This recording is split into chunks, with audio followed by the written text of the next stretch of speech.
Hey guys, Brian delivers you the goods here. Well, I'm returning to you for the best movies of 2023 video, and then I think the next video is going to be how my 2023 was and etc. etc. So basically, we're going to talk about from 17 to 1. I wasn't able to watch Thanksgiving or The Godzilla Minus One, but they will be movies I will be talking about if I get around to watching them by the beginning of next year, which it's going to be happening. It's just basically I can't watch it at this time because it's already just about the end of the year. So basically, I'm going to discuss from 17 to 1 what I'm going to be talking about and let you know my thoughts on what I think of this uh, basic best movies of 2023 video. So let's dive into this video. So the number 17 is Gran Turismo. I actually did enjoy this movie. I was really surprised with the performances in this film. Orlando Bloom's performance was solid.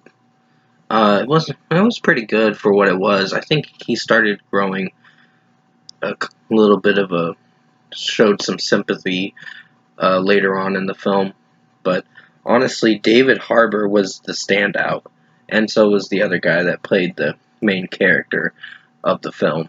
That the movie is based off true events of this race car driver. So pretty much overall, this was a pretty amazing film, and I really was interested and invested in this film. So at number 17 is Gizmo. Number 16 is the Super Mario Bros. Movie. Now this movie, I wouldn't say is movie of the year, but it is pretty good. I was really impressed with Chris Pratt's voice acting for Mario and Charlie Day as Luigi. His voice acting was pretty solid. Everyone else was fine. Jack Black playing Bowser. So, pretty much overall, I was really impressed with this film. The storyline was interesting, and at least it wasn't a Mario Bros. Movie that sucked. Let's just say that.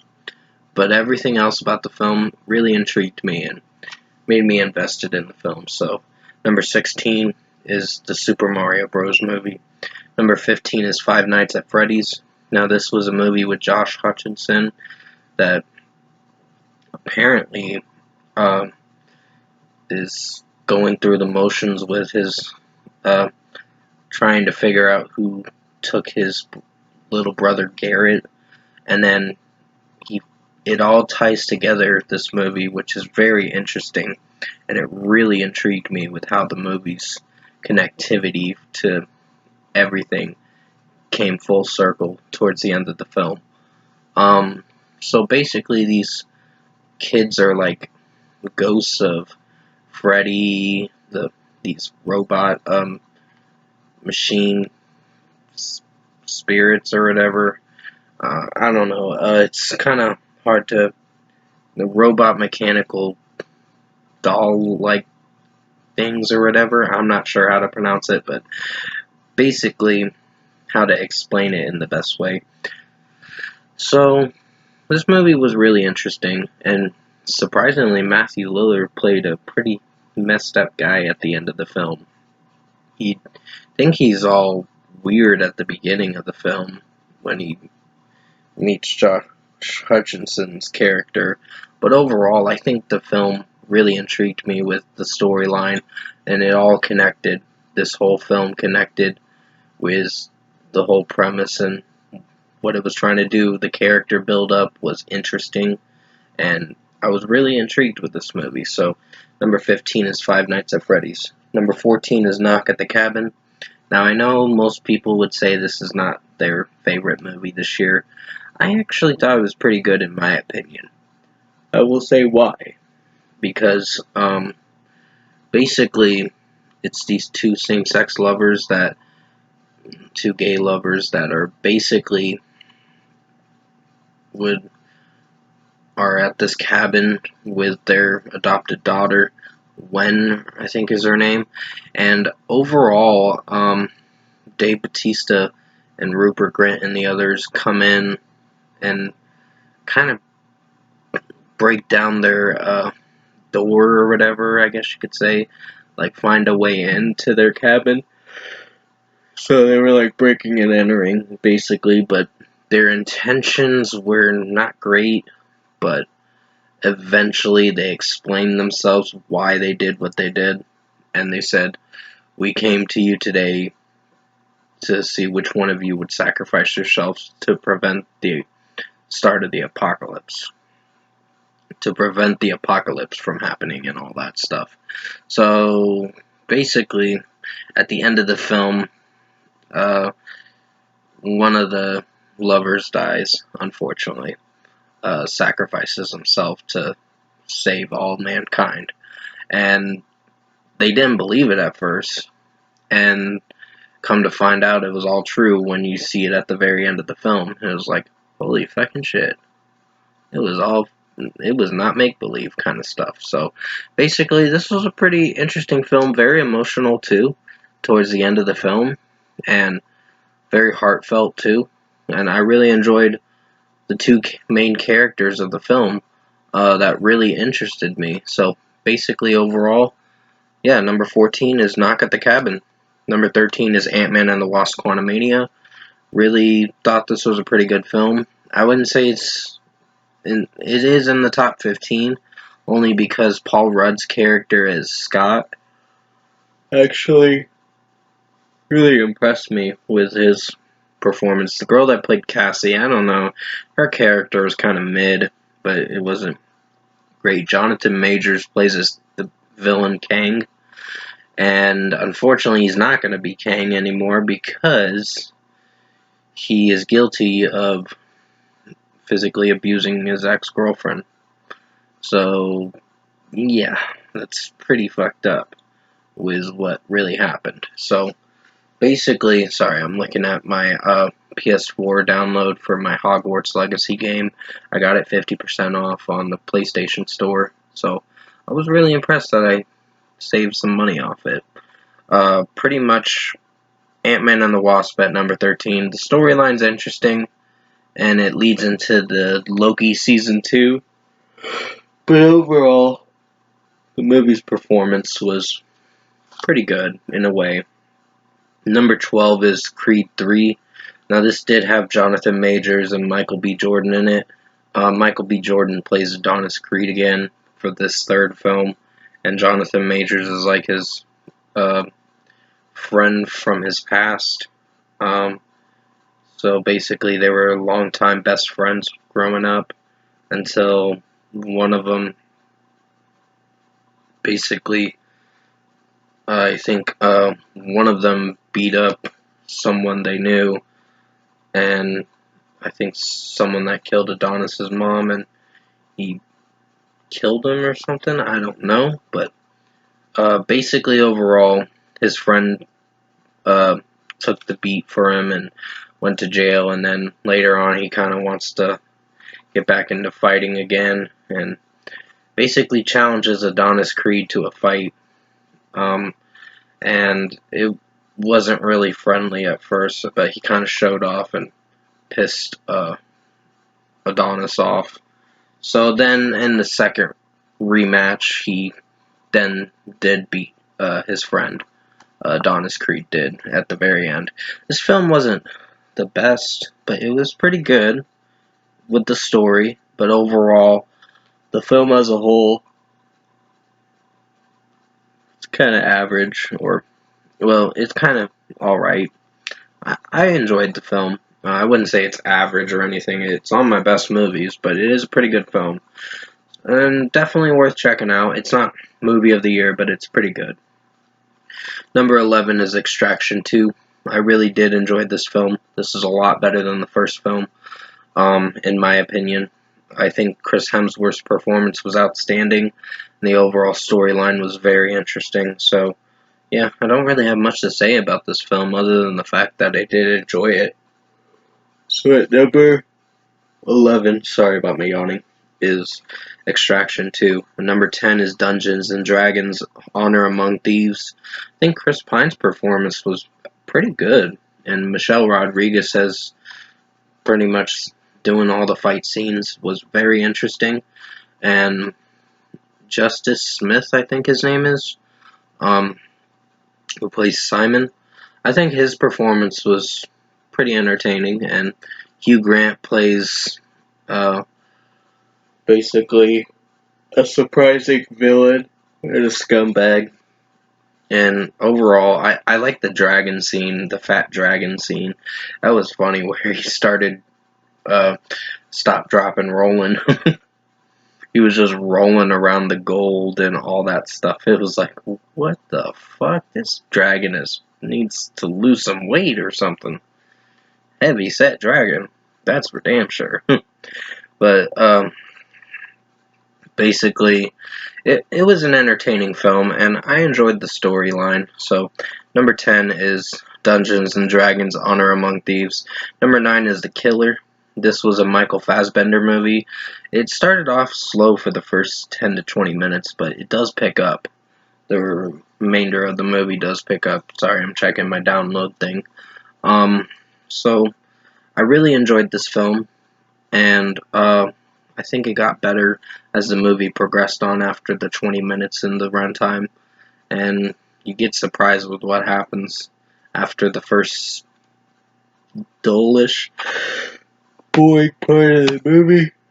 Excuse that, my sister's cat kind of was hit my laptop or whatever. Titan being silly. So at number 9 is The Killer, the Michael Fassbender movie. At number 8 is Scream 6. I actually was impressed with this film. It's a pretty good story with what it went for. It's the follow-up to the Scream 5 movie. Honestly, Melissa Barrera is not going to be playing her character anymore that she was playing, and Jenna Ortega walked out of the film along with the director, Christopher Landon, I think is his name. So he basically bailed out of the film too, the director himself. So who fucking knows what's going to happen with Scream 7? Scream 7's probably not going to happen, unfortunately. I think it should stop, honestly. 6 is enough. The story was pretty good, I will give it that. And they made it interesting of a watch. But overall, they've made so many. I think it's kind of time to hang up the towel, in a way. I mean, the storyline was interesting. The kills were pretty brutal in this one. More brutal than the 5th one. But overall, the storyline and the characters are what interested me. And the end scene, it's like, oh, we know this. We already are expecting what to expect for this. But still, the film was entertaining for the most part. And number 8 is Scream 6. Number 7 is Sisu. I really enjoyed this killing Nazis film. Basically, this was a very entertaining movie. The guy who played in this film as the main character, the one-man army guy, I can't remember his name, but basically, he was kind of unkillable. I mean, yeah, they hung him at a certain point in the movie, but he miraculously got out of it alive somehow. And basically started killing each Nazi one by one. They took his gold or whatever that he gold mined and all that and found, and they took it and tried shooting his dog, and that's where he started killing the Nazis. Those 3 Nazis at the beginning of the film. And then the Nazi general starts coming in and figures out what's going on.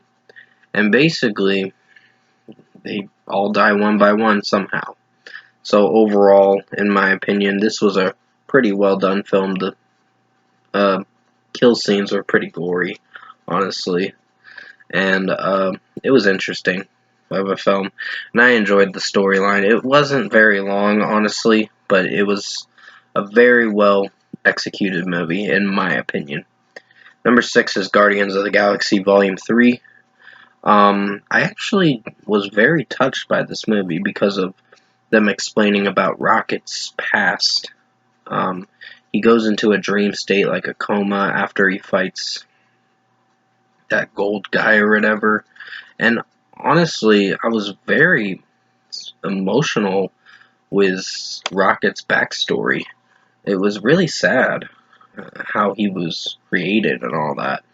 The guy took him from his own family, this sinister guy or whatever, and was torturing and abusing his friends and him himself. And basically, he just unfortunately lost his friends to this guy, and pretty much the ending to the movie was the most interesting movie. The only way you can seek absolution or whatever is to, or kind of redemption, not redemption, just absolution or something like that, the word I'm trying to think of. He was going to get revenge on him, but honestly, he kind of didn't. He hesitated and said, I'll let the courts decide, I guess you could say. So basically, overall, the film was pretty interesting, and I was really enjoying this film. The ending is kind of where the Guardians split up. Chris Pratt leaves to go back to Earth to visit his, I believe, grandfather or something like that. So overall, I would say at number 6 is Guardians of the Galaxy Volume 3. Number 5 is Killers of the Flower Moon. Pretty entertaining film. I was really enjoying Leonardo DiCaprio's performance, even though he wasn't a really good guy. The girl that played the Native American that Leonardo DiCaprio fell in love with and married and had kids with, he was kind of waiting for her to die and killing her slowly with some kind of medication, and then the law came in, the Federal Bureau of Investigation, near the end of the movie, and they saved the girl from what these people were doing. Robert De Niro was not a nice guy in this film. This is based on true events, but it's pretty intense story, and it's a 3.5-hour movie, but it's a pretty well executed movie. It's one of my favorite movies this year. So number 5 is Killers of the Flower Moon. Number 4 is Mission Impossible Dead Reckoning Part 1. Pretty well done film. I think Tom Cruise playing as Ethan Hunt again was very interesting. I don't know how many films they're going to make. I think this is going to be the final films of the Mission Impossible series. I think it should be, because I think he's been doing it for like 3 decades now. So, or almost 3 decades actually. So yeah, it's been almost 30 years since he's been doing this film. I think the first film was in 96, and then the next film was in 2000, and 2006, and 2011 was the fourth film. Then after that it was 2015, and then 2018, and now 2023, Dead Reckoning. Fallout was the previous film before this one. And that was pretty good. Wasn't movie of the year, but it was pretty good. This film was even better.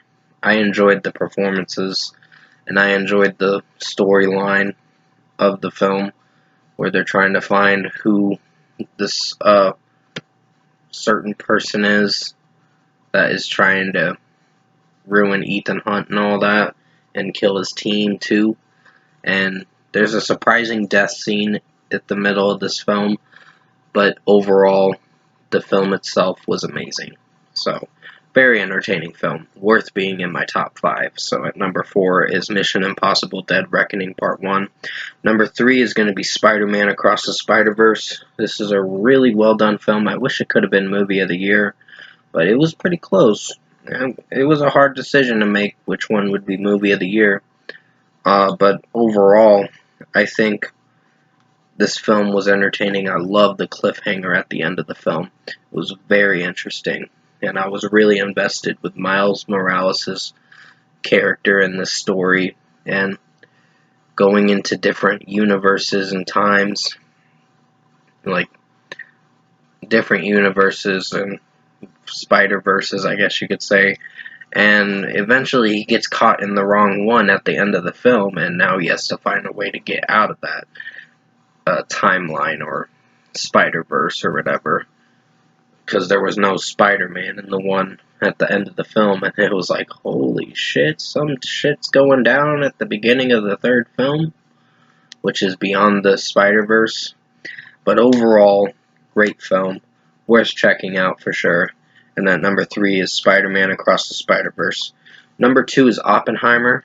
Now, I wish this could have been my number 1, but the only reason why I didn't pick it as my number 1, which I think you know what the number 1's going to be. So, Oppenheimer is worthy of Movie of the Year, but I didn't deem it this year for this one to be Movie of the Year because of one fact. We shouldn't sensationalize someone who bombed Nagasaki. I mean, yeah, the film was amazing, honestly. It was one of the best, filmography of this film was outstanding, and I enjoyed Cillian Murphy's performance in this film. I tried to remember his name when I did this TikTok video about the best movies of 2023, but I couldn't remember his name. Cillian Murphy. His performance as Oppenheimer was amazing. I really enjoyed his performance. I mean, yeah, the guy Oppenheimer did bomb Nagasaki and killed a lot of people. And what is it? Nuclear bomb, I believe is what it was. So it was the atomic bomb, I think it was. It was a pretty messed up way for those people to go. Pretty horrifying, too, to see the footage of it. It would, haunt you forever. And, yeah, it was pretty sad what happened in that sense, but we didn't have to really bomb them that badly, honestly. So, basically, overall, I think the film was pretty good. For 3 hours and a minute, it was very entertaining. I was enjoying the character build-ups and all that, and the storyline was interesting. But overall, it's not worthy of Movie of the Year, in my opinion. But it's still a really good movie. It almost came close. It was the runner-up. So at number 2 is Oppenheimer. And number 1, drumroll please, John Wick Chapter 4. I personally love this film. This is one of my favorite films of 2023. I know it doesn't seem like Movie of the Year for some people, but I personally deem it would have been Oppenheimer. I'm serious, it really would have been. Because that is Movie of the Year contender. And it was. But I couldn't give it at the number 1 spot. But this one I could. Because Keanu Reeves' performance was outstanding in this film. And the overall storyline was very interesting. It's a shame that he died at the end of the film. But I don't think they should do any more John Wick films, because 4 is enough. I think we're entertained long enough. But it's still a pretty good film for what it went for. So overall, I think at number 1 is John Wick Chapter 4. It's a great film. Donnie Yen's performance as the blind martial artist in this film, he was badass. And Hiroyuki Sanada was pretty badass too. But Donnie Yen did kill him in the film. In the film, of course. But still, Rina Sawayama was in this film too. And I was really surprised. I did like her song, An Eye for an Eye, or something like that.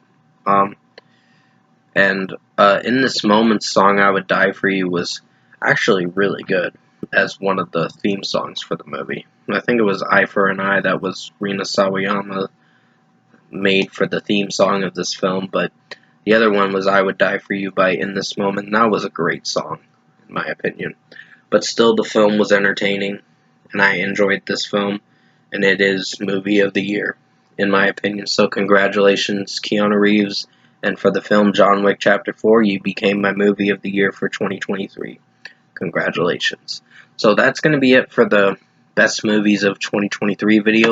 Hopefully you enjoyed this 25-minute video, and I will have another video coming out maybe tonight, maybe tomorrow, who knows. But until then, stay safe, take care. Definitely go check out my TikTok. It's Brian Delivers You the Goods 27. I recommend checking it out. It's already getting some followers now, and I really appreciate the people that have been watching my content on TikTok for the support, because it's been helping my viewership too. But with that being said, have a good night, guys.